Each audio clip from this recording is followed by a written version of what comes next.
دوري في حياتي ما عملتش حتى دوره تكوينيه في حتى شيء بخلاف قرايتي. ساعات من متكونه تبارك الله. مش في الدورات التكوينيه. مش بالدورات التكوينيه. فهذا شيء ما تمش، ولهذا بكل بساطه قلت انه ما تمش وحسيت روحي مظلوم. يعني كان قال اشياء اخرى تمت. نفس الشيء لو كنت نتقلق لو كان قال راهي ألفة يوسف شاركت في دورات تكوينيه في فريدم هاوس مثلا وتعلمت كيفاش تبث الحريات في البلاد مصلي على النبي وتجيب الديمقراطيه الى اخره. هذا ما صارش هذا.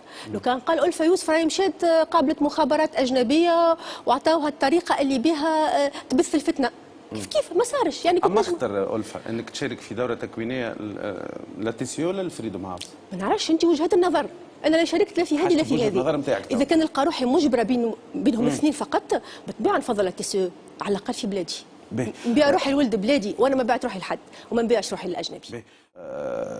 قلت اتحداك ان تاتي بدليل واحد. استحي من تلميع صوره بن علي فليتني لمعت سيرته لانها مهما تكون اخطاءه ارجل منك 1000 مره ولكن لا احب الكذب. الكلام هذا معناتها غشش برشا ناس ولاموا عليك.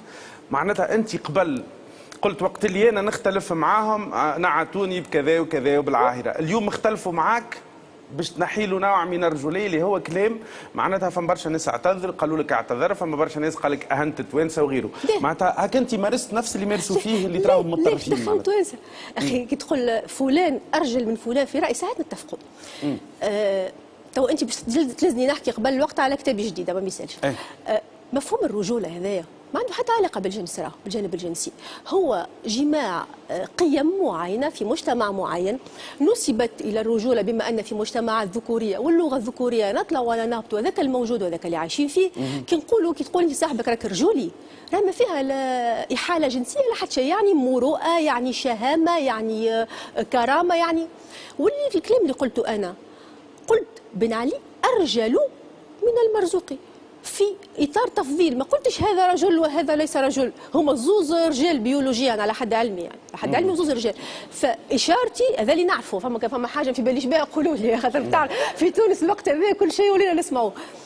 ارجل يعني تصورت كما السيده ام زياد قالت بن علي ليست له ذره من الرجوله، نفرضوا مع السيده ام زياد انه بن علي رجولته صفر، بالنسبه للمرزوقي رجولته الا 10 ولا الا 15 فقط، يعني واضحه المساله. معناتها بن علي عنده قيم اكثر من مرزوقي صعيبه معناتها كي نمشيو بلغه القيم معناتها الرجوليه هي ما خممناش. شوف بالنسبه لي انا مهما تكون الاخطاء واللي هي اخطاء كثيره جدا تاع بن علي ما باعش بلاده للاجنبي.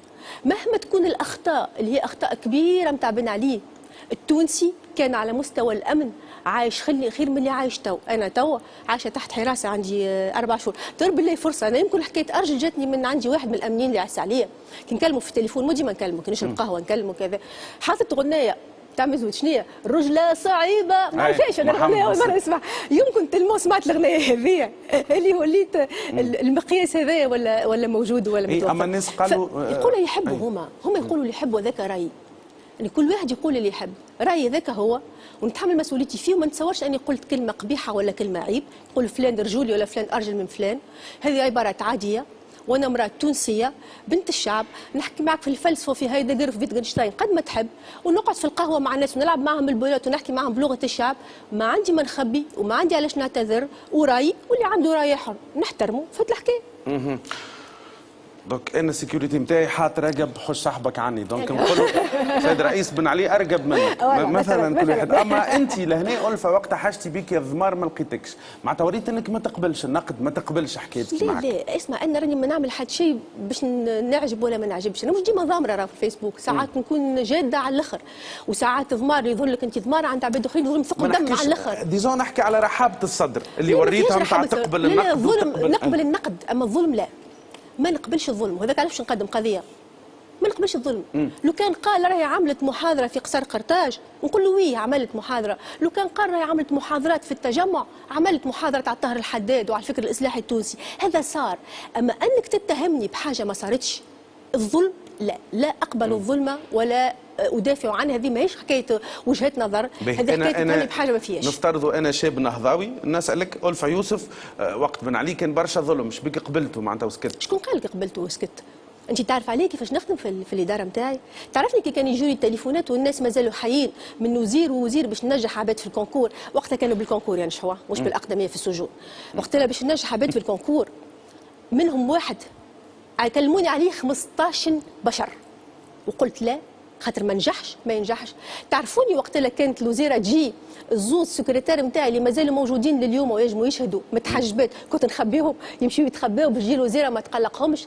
تعرفوني كيف كانوا الطالبات المتحجبات يدخلوا مازالوا موجودين ومازالوا يشهدوا في المعهد الاعلى لاطارات الطفوله بكرتاج. حتى واحده من نهار كلمت رغم اللي بداوا يكلموا فيها البوليسيه ويقولوا لي عندك اللباس الطائفي وكذا، نقول لهم لا وباهي تو نشوفوا تو نلقى حل. انا خدمت بلادي راهو ما حاشيش باوسمه، مانيش مناضله بجاه ربي لا تقول علي لاني مناضله ولا خذيت فلوس ولا عملت دورات تكوينيه. انا مواطنه تونسيه. موقع صديق جوستومون معناتها صراعاتنا تاجلت من عام 56 طلعت كان 2011. بالضبط صراعاتنا تاجلت من عام 56 وما ان كونتونسيو. عندنا صراعات قديمه. باش نقول لك حاجه حتى ندخلوا في حديث الحديث. الحوار الوطني علاش حتى تو ما نجحش؟ نبعدوا على السياسه والخلفيات السياسيه، هات نحاولوا نفهموه فكريا. اخي الحوار الوطني شنو هو فكريا؟ مش نعمل مصالحه معناها نلوجوا على توافق مع بعضنا. مصالحه معناها ثم مشاكل. المصالحه مش قلنا 50 مره ما تتم الا ما تتم تصير المحاسبه. الحوار الوطني مش باش ينجح خاطر الناس الكل يحبوا على وفاق وطني من غير فتح الملفات، يحبوا على وفاق وطني بضمانات لفلان وفلان. انا حابين نحاسبوا شويه صحفيين ومثقفين كيفك ما حبوش. انا وقت ما تحاسبوش بالعكس. هاو الكتاب الاسود مش محاسبه هذا؟ الكتاب الاسود مشكلة الكتاب الاسود. دعنا من المشكله الشخصيه اللي قلتها بكري واللي انا عاود اخرج انت منها واحكي لي على الكتاب الاسود. احكي لك على الكتاب الاسود. ثم بعدين اساسيين. البعد الاول هو البعد الحقوقي. الناس هذوما اللي ذكروا في الكتاب الاسود الاشياء اللي عامليها هل هي اشياء قابله للمساءله القانونيه؟ نعطيك مثال. انا ساعات نغزر نلقى جماعه والله جماعه اساتذه افاضل قراري ما نحبش حتى نذكر اسماء بعدين ولا تهمه وعار. تعرف شو تهمتهم؟ مشاو شاركوا في حصه تلفزيه يحكيوا على الاسلام دين وسطيه واعتدال.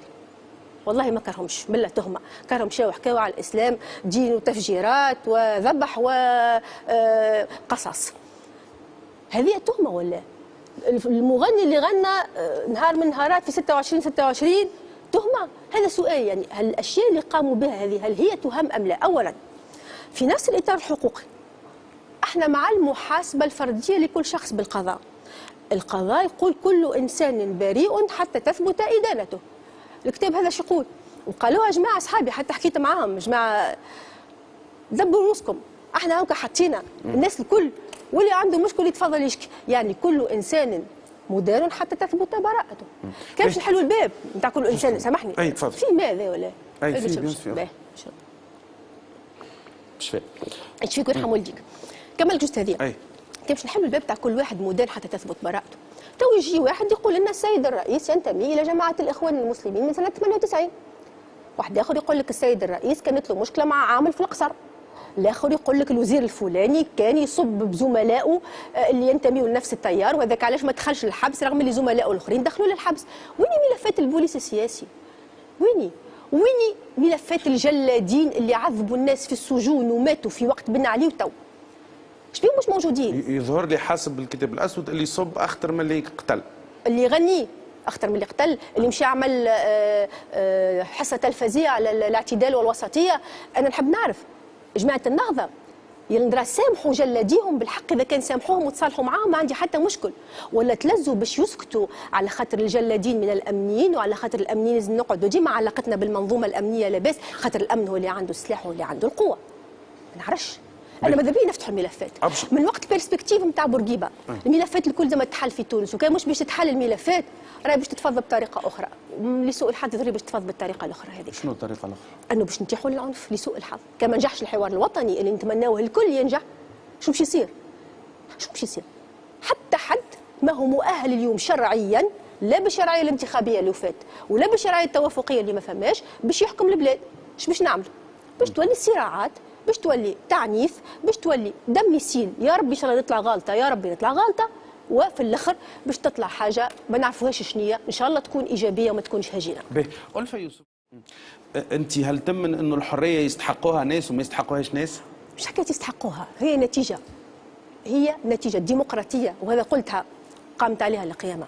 الديمقراطيه راهو في الغرب ينقدوها، احنا لسوء الحظ ما نقراوش. ثم حاجه اسمها لا كريتيك دو لا ديموكراسي، ما حاجناش باش نعيشوا في ديكتاتوريه الديمقراطيه، تنقد الديمقراطيه ولا تولي حدودها الناس الكل تجي ضدك. لا الديمقراطيه عندها حدود، الديمقراطيه جابت هتلر. الديمقراطيه جابت هتلر، الانتخابات جابت هتلر. فمش مساله يستحق وما يستحقش، بالنسبه لي الديمقراطيه تمشي يلزم شروطها تتوجد، ونهار توجد شروطها وبشويه بشويه قاعده تتوجد باش يجي نهار وتجي بطبيعتها. ما تجيش على الدبابات الامريكيه كما جات في العراق، ما تجيش بالطيارات نتاع لوطون اللي قتلوا عشرات الاف الليبيين باسم الديمقراطيه. نكونوا فايقين شويه. شنو الديمقراطيه؟ فما ديمقراطيه في العالم توا؟ ثم ديمقراطيه في عالم فيه مجلس لمن 5 من الناس عندهم حق الفيتو. ثم ديمقراطيه في اسرائيل عندها نووي وتجي تقول لك الدوله بحذايا ما عندهاش نووي وانا عندي. هذا تعويم للموضوع، معناتها هذا هو الموضوع. الديمقراطيه هي مثاليه، ولكن كل واحد يحقق منها اكثر جزء ممكن. هذا هو الموضوع. ما حقق. شنو هو الجزء اللي ترى فيه محقق في العالم؟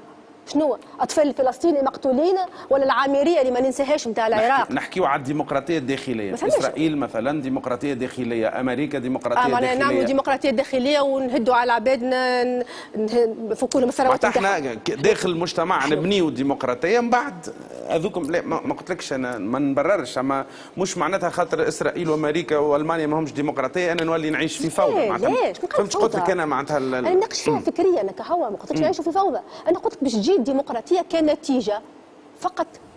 اما تنجم هي انتر تون تجيب لك فاشيه بعدها هي تجي ديمقراطيه.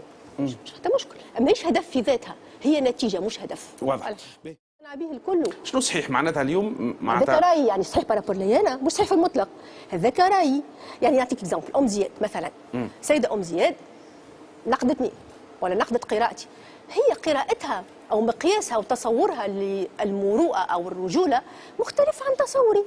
مش معناه انا عندي مقياس الرجوله ولا هي عندها. احنا اللي هلكنا راهو الاجماع. ربما مثلا نفسر لانه ام زياد تقمعت وانت ما تقمعتش، ما قعدت تترقى وكنت محظوظه في النظام العلي، ما تقمعتش، ما كنتش في التجمع ولكن كنت محظوظه. شنو المشكل؟ اخي سامحني، لذلك يظهر لك بن علي عنده رجوله وهي تقمعت يظهر لها ما عندوش. انا مشكلتي مش اني نلوم فيها على مقياسها للرجوله. لا قلت راهو يختلفوا المقاييس. نعطيك مثال، ام زياد وقت اللي كان زوجها وزير في حكومه السيد الباجي قايد السبسي لم تنتقد الباجي قايد السبسي وتعتبر ان ذلك رجوله، وان تنتقده بعد خروج زوجها من الحكومه تعتبره رجول. هي رايها تصورها قراءتي لها. يعني احنا تعرف الرجوليه بالمعنى الاجتماعي وين نتعلموها في الحومه. سيده ام زياد احنا من الساحل الزود لكن ماناش فرد حومه. كل حومه كيفاش تعلم المقاييس نتاعها نتاع قراءه العباد.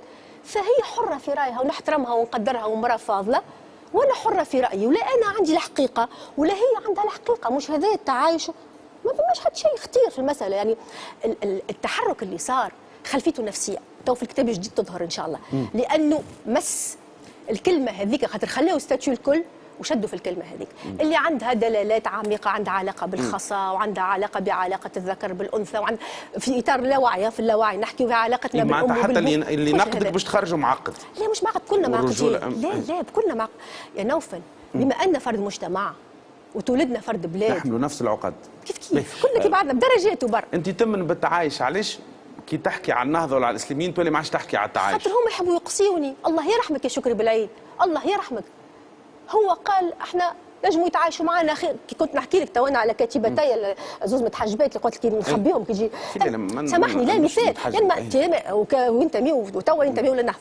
يعني انا ما عنديش مشكل، انا ما تقصينيش. انا اللي قلقني في التيار الخوانجي، ما عادش نحب نقول الاسلامي، هو انه هو يحب يقصيني.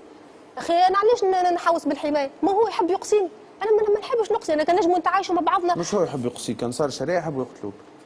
علاش؟ ما همش اللي في الحكم، هذا تيار اخر متطرف. انا في بالي اللي في الحكم يقول اللي في الحكم هم اللي يحميوا فيك تو، معناتها موفرين لك الداخليه والحمايه.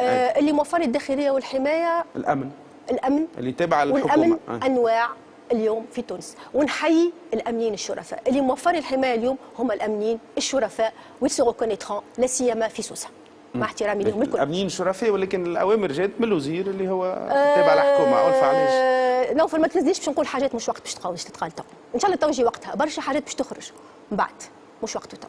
نعاود نقول تحيه للامنيين اللي معايا واللي يحميوا فيا هم الامنيين الشرفاء. الامنيين الشرفاء معناتها واللي يحمي فيها هو ربي قبل كل شيء. ربي يحمينا الكل.